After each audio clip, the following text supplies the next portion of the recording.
ng bayan, maasahan anumang panahon. Magandang araw po sa ating lahat. Narito ng pinakuling update sa magiging lagay ng ating panahon at sa magiging lagay ng panahon sa mga susunod na araw. Good news dahil wala ng habagat at opisyal lang idineklara ng Pag-asa ang pagtatapos ng habagat season ngayong taon sa ating bansa. Ibig sabihin nito ay nasa transition period na tayo patungo sa bahagi ng amihan season. Makakaranas na tayo ng mas malamig na panahon sa mga susunod na linggo o buwan dahil sa pag-iral ng malamig na hangin mula sa hilagang silangan.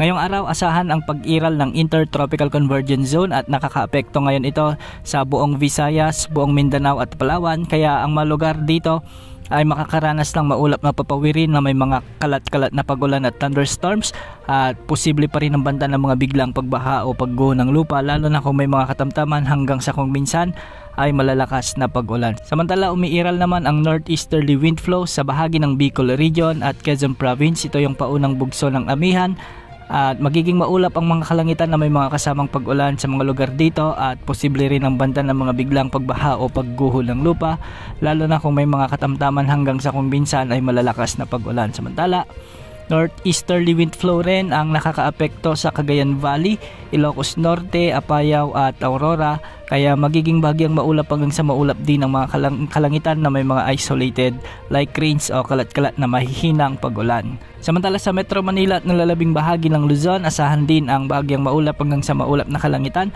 at kung may mga pag-ulan man ay dulot ito ng mga localized thunderstorms at hindi rin inaalis ang banta ng mga flash floods o landslides kung may mga umiiral na severe thunderstorms. Walang nakataas na gale warning ngayon sa anumang karagatang sakop ng ating bansa at ang mga pag-alon sa Mindanao at Palawan ay posibleng umabot hanggang 2.1 meters. Sa Northern at Central Luzon, posibleng mga pag-alon hanggang 1.8 meters. Sa nalalabing baybayin ng bansa, posibleng umabot ang mga pag-alon hanggang 1.2 meters. Meron tayong minomonitor na bagyo sa labas ng ating area of responsibility. Huli itong namataan sa layong 2,000 km silangan ng Southeastern Luzon at meron itong lakas na umaabot sa 55 km per hour malapit sa gitna at pagbugsong umaabot sa 70 km per hour.